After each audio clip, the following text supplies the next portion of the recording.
Hello everyone, this is Storydive, back again, reviewing, recapping, and breaking down the Easter eggs and references in another episode of American Gods. This time Season 3, Episode 7, titled Fire and Ice, which hopefully is not ripping off George R.R. Martin, A Song of Ice and Fire. I think it's a reference to the character Johann, who Wednesday calls his fire bear. Goodbye, my little fire bear. And also these icy figures that we see later in the episode. This was definitely one of my favorite episodes so far. For me, it was intriguing, and I thought the pacing was good. It didn't feel like there was too much filler. Unfortunately, we didn't get to see the entire story, because as you've probably already heard by now, the actor who played the character Johann, Marilyn Manson, was edited out of the show due to the allegations against him. I'm not going to go into detail on that because it's not the type of thing I usually focus on in these videos. Starz decided to cut him out, however his character still plays a role in this episode, we just don't see the actor's actual face. And I think despite this episode being chopped up a bit, we can still kind of figure out the role that Johann played, so at least we get an understanding of what the story is. But enough about that, let's get to the episode. As the episode starts out, Wednesday and Cordelia are leaving the retreat. In the last episode, after finally convincing Demeter to leave it, she sort of disintegrated up into the air, almost returning to nature and becoming a force of nature rather than a physical goddess or being. And of course, because of this, Wednesday is very depressed. As he and Cordelia are driving, out of nowhere, a flaming human body falls out of the sky. Wednesday gets out of the car, takes a look, and recognizes the body as one of his followers, from one of the Viking metal shows for the band Blood Death, possibly in the Valhalla East Bar. Once they drive away, we see an Evil Dead-style POV of some kind of monster or being, which we find out later is actually Johann in a kind of a monster form. I'll get to that later. Back at Lakeside, Shadow considers reporting Derek, the panty thief, to Chad at the police station, but ultimately decides not to go in and handle the matter in another way. However, when he goes into Mabel's, he discovers Derek is a no-show that day, so he decides to talk with the unofficial mayor, Hinzelman, about this, who seems very stoked that Shadow, or Mike Ansel, is getting Marguerite back into the dating pool. Hinzelman also mentions that she's the founder and chairperson emeritus for the Lakeside Youth Initiative, and she got Derek, a troubled kid, the job at Mabel's through this. Shadow buys some skates for his skate date and tells Hinzelman what he saw Derek doing. Hinzelman convinces Shadow to go to Chad, because in a later scene, he and Shadow show up at Derek's house. Derek reveals that he has been stealing unmentionables because he likes to wear women's underwear, and is too afraid to actually buy these in a store in such a small town. However, he denies any involvement in Allison being missing.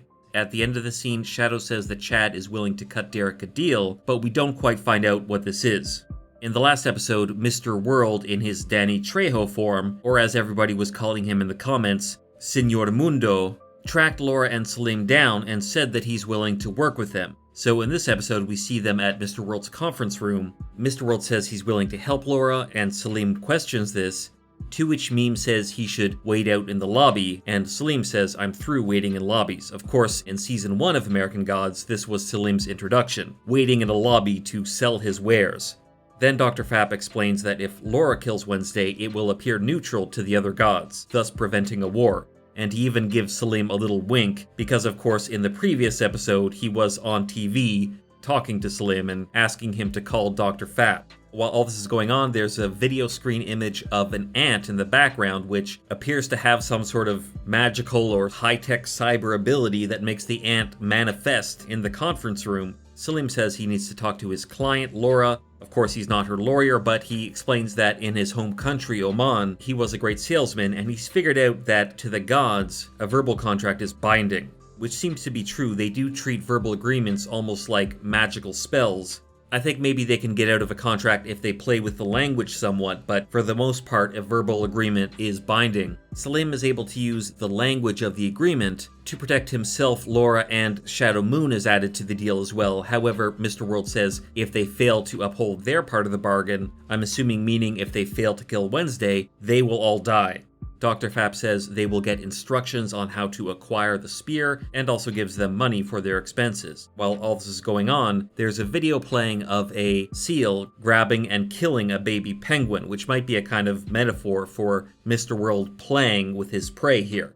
Wednesday told Cordelia to find Shadow in Lakeside, and he runs into her. She says that like he once was, she's very confused now because she's finally realizing that all this God stuff is real, and that she's also in a potentially very dangerous situation in the middle of a war of gods. Later at Shadow's apartment, Wednesday shows up and explains that his berserker friend, Johan, seems to have gone crazy and is killing everyone, so he wants Shadow to come with him for protection. We find out by the end of the episode it actually isn't Johan killing everyone, but we'll get to that. Wednesday also seems to realize that Shadow has something going on with Marguerite, and because Wednesday just lost Demeter, he's perhaps in a sentimental mood, and lets Shadow know how special that is.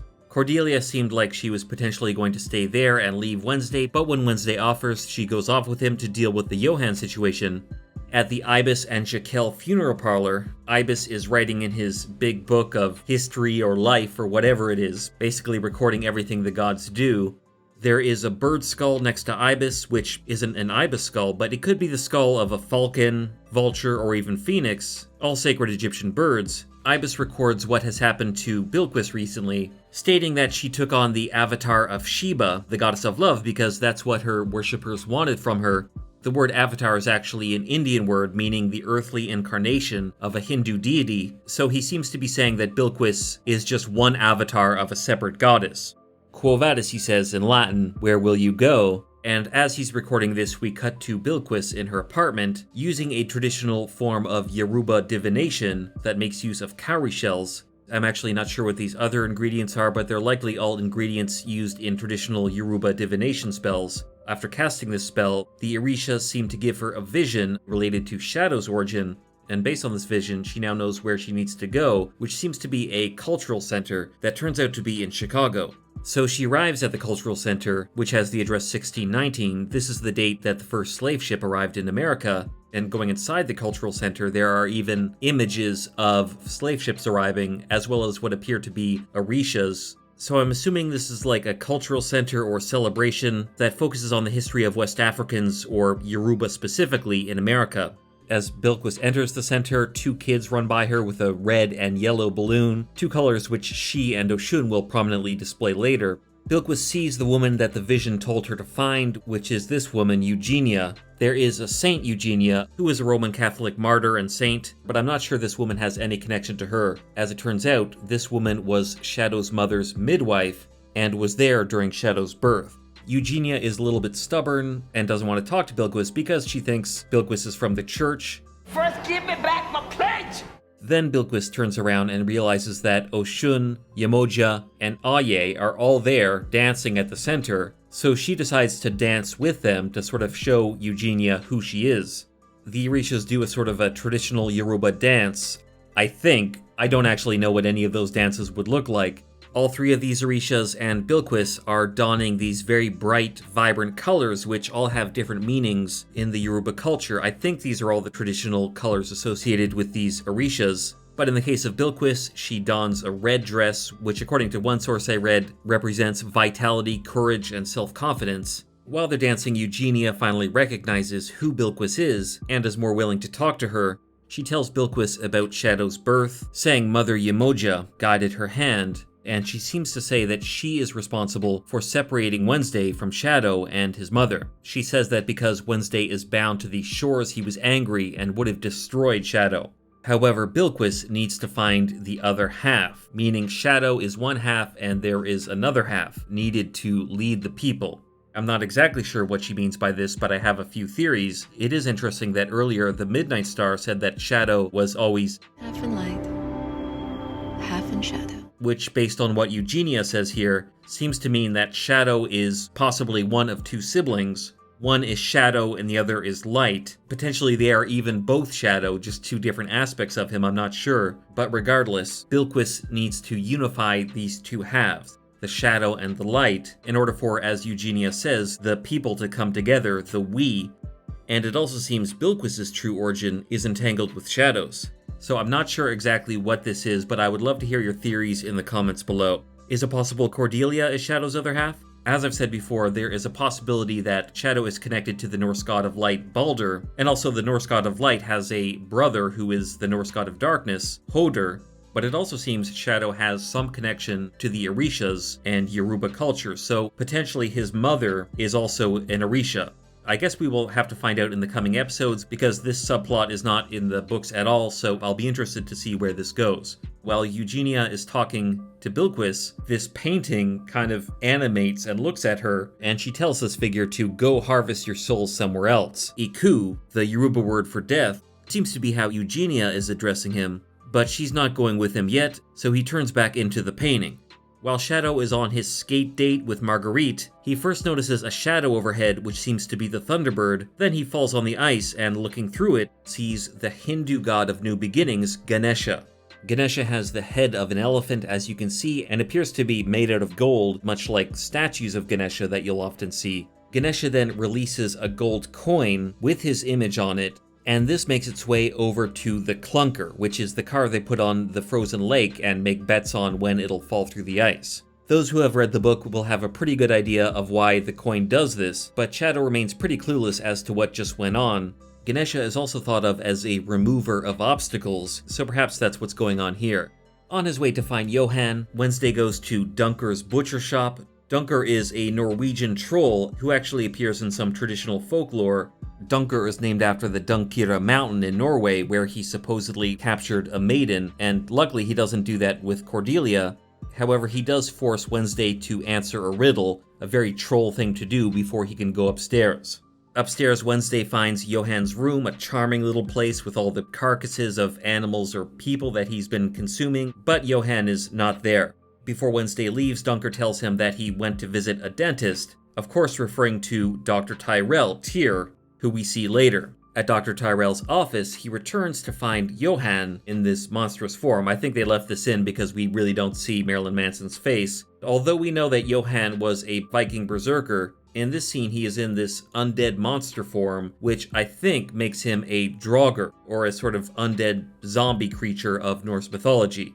Meanwhile, the smooth operator Shadow has shifted the skate date to the jacuzzi. He does one of his tricks that he did in the first season, which is to make it snow, and that does the trick. He and Marguerite get it on, and they even appear to be lying in the snow here, which seems very uncomfortable, or perhaps it's just another vision as these figures sort of come out of the snow and start reaching at Shadow. And I'm not sure who these snowy figures are, but it could be his ancestors. In this vision, he also sees someone, we don't see who, riding a horse, but based on the preview for next episode, it's pretty clear that it's Wednesday, and he will return to this vision where he'll have to confront all these figures. Wednesday and Cordelia arrive at Tyrell's office. Cordelia gives him a phone so she can keep tabs on him, but he just tosses it out and goes inside, where he finds the body of Johan. In the previous scene, it seemed that Johan was going to rip Tyrell apart, but the opposite happened. Wednesday also finds a note from Tyr saying, "Odin, find me at the wolf's den with the son you hold most dear." In the next shot, we see that Tyrell has gone to Lakeside and has told Shadow to come with him because his father needs his help. But as Wednesday seems to figure out, and I believe Johan figured out earlier, this is all a scheme by Tyr to get revenge on Wednesday. In the previous episode, we found out that Tyr is still salty about what happened between him, Wednesday, and Demeter, and this appears to be his way of getting revenge. He is going after Shadow. Possibly this is who Mr. World was talking to on the phone in the previous episode, and it appears Tyr also blew up the Valhalla East bar, as well as killed Johan's bandmates, or at the very least he orchestrated it. Johan's POV in this scene might be hinting that he was drugged. Either way, I think Johan figured this out, and that's why he came after Tyr. However, it didn't end well for him, and now Tyr seems to have Shadow as a hostage, which he will probably try to use to get back at Wednesday. That is the end of the episode, but based on the preview for next episode, we see that Wednesday and Tyr will have what seems to be an epic Norse god battle in the backstage, and based on this image from the preview, Wednesday will return to the carousel at the House on the Rock. This sculpture of Fenrir the Wolf was probably the wolf's den Tyr was referring to in his note to Wednesday. We also see that Laura will meet a new leprechaun, Liam Doyle, in an attempt to get Odin's spear from Sweeney's hoard.